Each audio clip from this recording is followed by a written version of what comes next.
Welcome to Meet the Press Now. I'm Kristen Welker in Washington. We begin with new warnings from the Federal Reserve about the future of the Trump economy as the president doubles down on his trade war with China.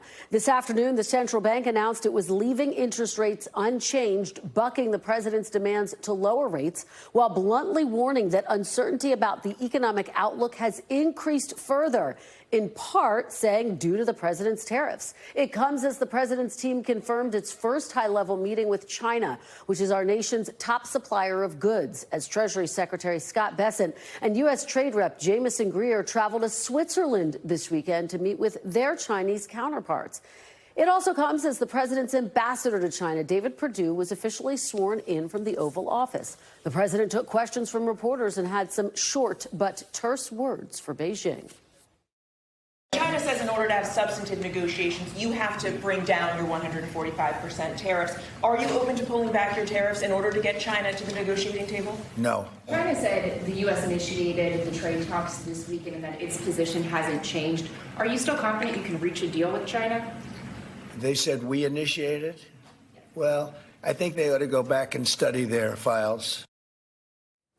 On Capitol Hill today, Treasury Secretary Scott Bessent was pressed by Democrats about the state of negotiations with China, and he made it clear both sides still have a very long way to go before making a deal. In congressional testimony yesterday, you said the U.S. has not started negotiating with China on tariff reductions. Does that continue to be your position, yes or no? As you may have read, yes or no, sir? As you may have read in the press, I will be going to Switzerland, and the negotiations will begin on Saturday. Are those negotiations considered advanced? As I said, on Saturday we will begin, which I believe is the opposite of advance. As economic anxiety mounts over those crippling tariffs with China, President Trump threw cold water on any urgency to make any trade deal. Here's what he told reporters just yesterday. We also have a situation, because everyone says, when are you going to sign deals? We don't have to sign deals. We could sign 25 deals right now, Howard, if we wanted. We don't have to sign deals. They have to sign deals with us. They want a piece of our market. We don't want a piece of their market. We don't care about their market. They want a piece of our market. You keep writing about deals. When are we going to sign? When? It's very simple. We're going to say, in some cases, we want you to open up your country. In some cases, we want you to drop your tariffs. So I wish they'd stop asking, how many deals are you signing this week?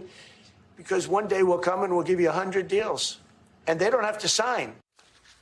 NBC News White House correspondent Vaughn Hillyard joins me now alongside NBC News senior business correspondent Christine Romans. Thanks to both of you for starting us off today. Vaughn, let me start with you. What are the expectations heading into this weekend's talks? Notably, it's not the president of the United States who is going to be in the room, Kristen. And as he told you over the weekend, and as he just said in the Oval Office just a little bit earlier this afternoon, he does not believe and does not want the U.S. to drop its 145% tariff on China, as China has demanded as part of their negotiations. Yet, that is different than what we have heard from Scott Bessent, his Treasury Secretary, who will be the one in Switzerland engaged with Chinese counterparts on this very topic. Jamieson Greer, the U.S. Trade Representative, is going to be joining Bessent there for that meeting. And over the last 24 hours, Bessent has left the door open to potentially trying to drop the 145% tariff.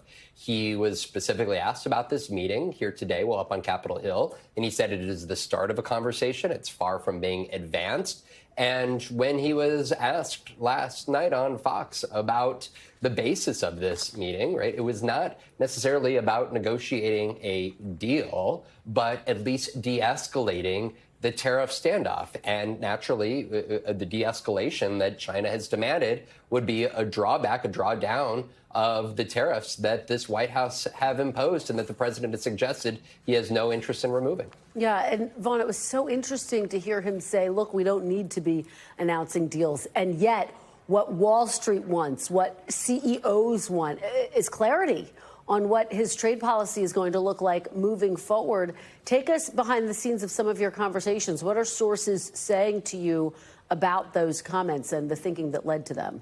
Exactly. It's a lot of the question marks as to exactly the direction for this White House going forward, because they understand it's not just markets and the investors, but American consumers who are hearing the words of the president directly to you on camera, suggesting that on one hand, either they should expect a higher price for goods, in the case used from the president, pencils or dolls, or a fewer options and fewer goods that are available on the shelves. And there are serious questions that this administration and that individuals inside of the White House have been unable to provide in terms of specifics or in terms of what American consumers should expect. And that is where a lot of this hinges on the words of the President of the United States directly. Scott Bessent, his Treasury Secretary, has called it, quote, strategic uncertainty. And in so many ways, that is the extent of what we are getting on the reporting end, but also in terms of what his own cabinet, top officials that are negotiating these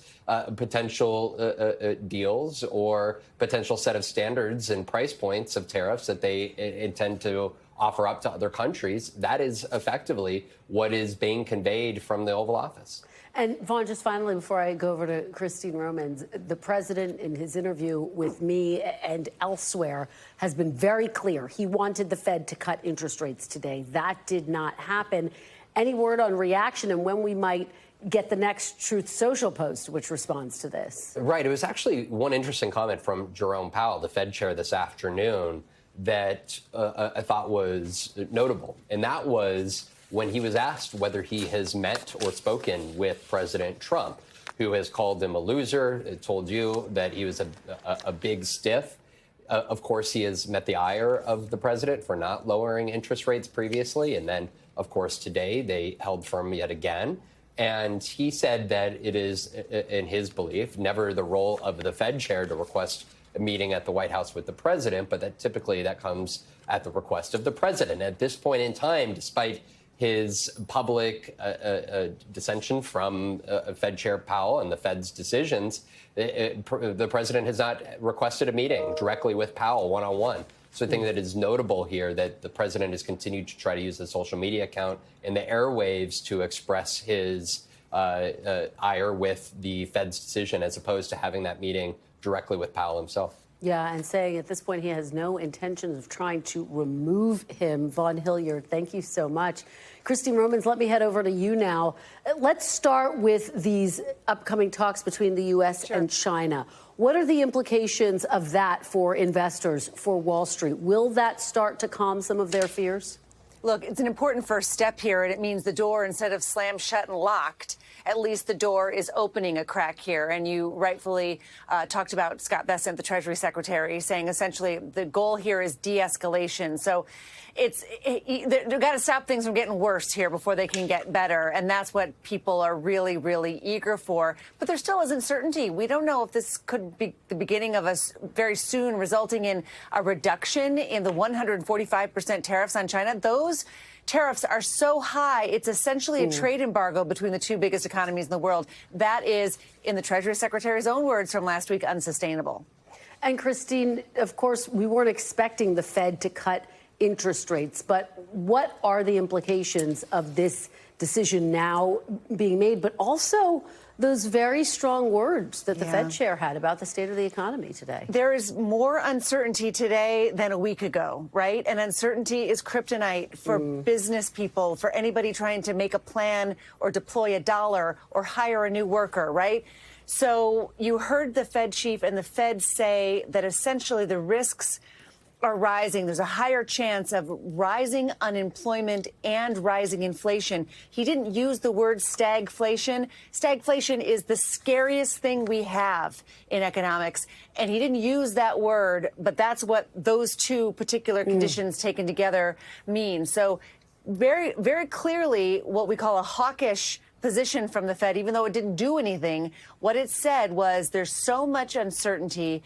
The risks have tilted so dramatically, so quickly, they're in a position they can't move interest rates right now. And Christine, just very quickly, do you think there's a strong likelihood we do see the Fed cut rates at some point this year?